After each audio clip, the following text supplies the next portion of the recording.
So welcome back. So we're talking today with Diana Morales, and Diana is works in the pharmacy here at Shepherd Village, and so we've got lots of questions, Diana, about things pharmaceutical and so on.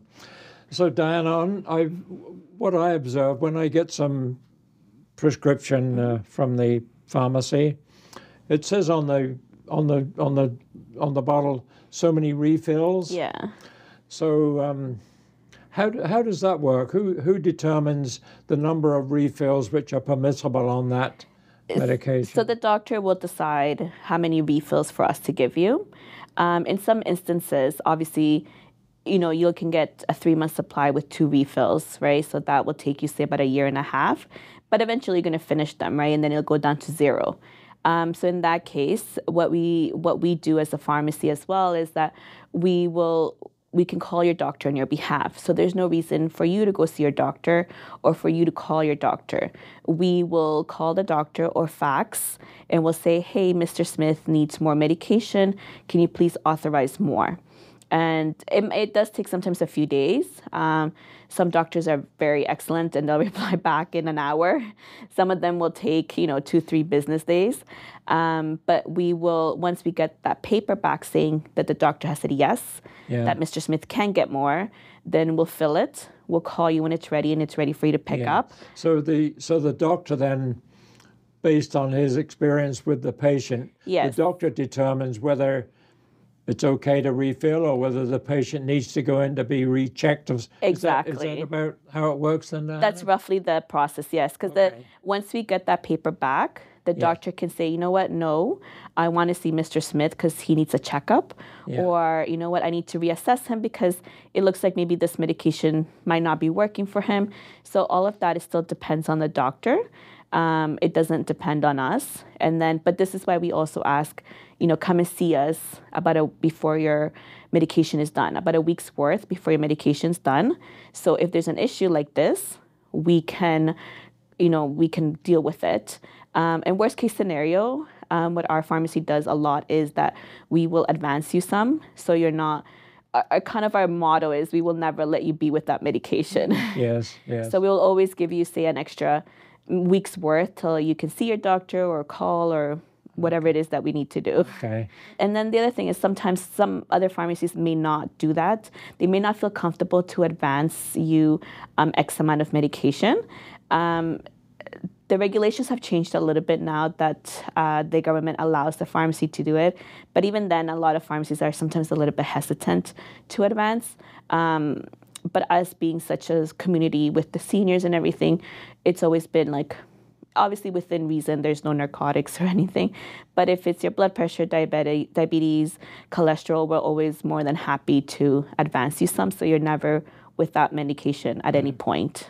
So assuming I'm a newcomer here to, in this case, Shepherd Village, and I come to the pharmacy, so what's the process then? What do I need to do to get the ball rolling? Yeah, so it's pretty basic, I would say. As in, we'll do the same thing that any other pharmacy does, but because we're more concentrated with the senior lifestyle, we'll take a few extra steps. So that's to say, you'll come into the pharmacy. We do ask that you provide us with a list of your medications. So we request a list of your medications.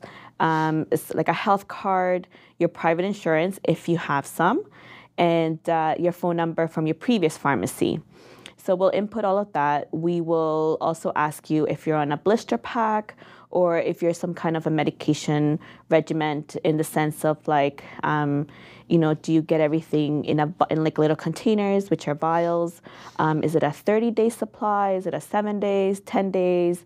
So we try to keep everything the same, try to not disrupt so much of your lifestyle from the other farms, because we know moving into a new place can be a lot. And I can imagine that for some really senior citizens, some of those questions might be quite difficult for them to answer. But yes. presumably their previous pharmacy would have some of that So a lot of, information for yes. So like I said, a lot of the pharmacies will have kind of the same base. Yeah.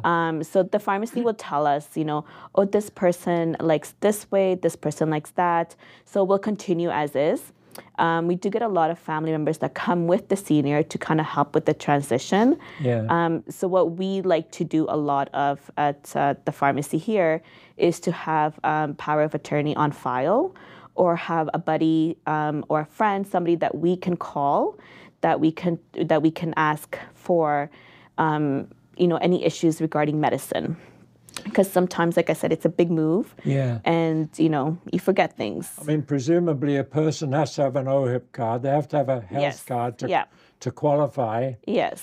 Now, the notion of being a member of a pharmacy, is that correct? Like, are you, like, I mean, I deal personally here with you so if I had previously dealt with some other pharmacy, is there anything to stop me from going back to them and dealing with them as well as to you? Or? So absolutely not. Like in case of emergency, and we always say this because our pharmacy is only open Monday to Friday.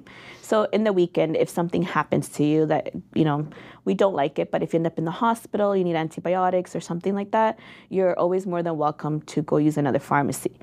But we do strongly suggest to keep to one pharmacy for all your regular medications. And that is so that we can see if there's any drug interactions, if there's anything that might not suit you very well in case of your medication. So, if you're filling, for example, your blood pressure medication here, and you go to a Rexall or Shoppers to fill your diabetes medication, our pharmacies don't talk to each other that way, so we will not know. So if a doctor says, oh, is Mr. So-and-so on diabetes medication, we'll say, no, because we don't see anything in our records. But in reality, you might be, because we don't see that. So in that sense, we do strongly suggest to keep to one pharmacy. So it is important then for a person to deal with one pharmacy, right? Yeah. So that they get the complete picture. Yeah, I can relate to that. So, but like I said, if in case of emergency and your current pharmacy is closed, or they closed earlier or whatever, don't feel like you have to wait till your pharmacy is open again, because the antibiotic or the pain medication or whatever is very important as well. Yeah. So what is the patient's responsibility here? So assuming there's an emergency and they had to go somewhere else to get some blood pressure treatment or whatever. Yeah. I suppose what's the correct thing for them to do then, Diana? Subsequent to that, what's the correct thing for them to do? So we have had a few instances when that has happened to us.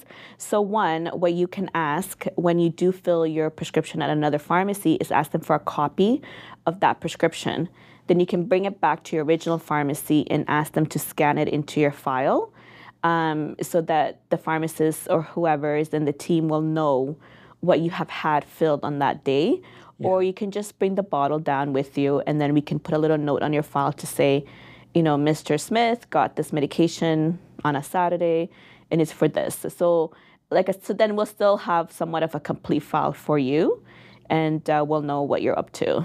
Now, what I've experienced is that when I come to get a prescription filled, sometimes I have to pay something, and sometimes not so much. So how does the financial thing work? So the government has categorized all seniors, so over the age of 65, into a high-income senior and a low-income senior. So low-income seniors, you know what, the numbers are not the greatest in my head at the moment, but low-income seniors, I believe, are the ones who we say make, but really it's part of your pension and things like that, that make less than $22,000. If you make anything over than that, you're considered a high-income senior. Yeah. So based on that, the government will say, okay, well, Mr. Smith makes $23,000, so he's considered a high-income senior. So in that sense, it's all done through your health card number. So the pharmacy has no power whatsoever in that sense to say, the government will say, we'll charge him $611. So a lot of pharmacies now have kind of given seniors a little bit of a break in that sense, that they don't charge $611, will charge $411. Yeah. And then if you're considered a low income, so less than $22,000, it would be $2. But we'll do the discount of zero. Yeah. And then the other thing is every August the 1st, which we don't like, we do charge, or not us, but the government says seniors have to pay $100 co-payment out of pocket. Yeah. So what does that mean is that you have to pay $100 worth of medication. Once you've satisfied that deductible, then it'll go back to being $4.11. Okay. Now, some seniors, like yourself, probably take maybe 6 months, 8 months to pay it off because, you don't take a lot of medicine. Right. It's probably like once in a blue moon. Other seniors may pay it all in one day, right? So it's just really is how expensive the medication is and how often you get the medication. Yes. Yeah. And then at the end of the year, when tax time comes around, you can claim your expenses. Yeah. So you can go to... So this is a service that all pharmacies do provide. You can just go and ask them for your an income tax receipt. And so it's an itemized piece of paper that will say, Mr. Smith got this medication on this day for this much, and at the end of the year, he's paid X amount of dollars. You can then take that to your accountant or for yourself, and you can do your taxes with that. I'm very happy to hear that, Diane, because I'm not very good at saving those little bits. The little bits of paper. So it's good at the end of the year to be able to come and get that information. So are the rules sort of pretty much the same across the board? Across the board? Yeah, when it comes to income tax, yes, all pharmacies are pretty much the same in that sense, that you can just walk up to any of your pharmacy and have the income tax receipt printed out. Yeah. And that's another reason why it's also important to stick to one pharmacy, because then that way you can see all your medications with all the same pricing together. Right. Well, Diane, this has been very informative for me. Thank you. Because I'm impressed to no end when I come to the pharmacy and I get a prescription filled and you fill it and you check it. And so this is a wonderful service, especially for we seniors, because at this stage of life, we tend to take a few more medications than when you're young. So this has been very informative, Diane. Oh, my pleasure. Anything, to make the senior's life also a little bit easier. Like we said, it's moving anywhere or going to a new place can be very stressful. So any which way we can help to just make that a little bit more easy is always our pleasure. Yeah.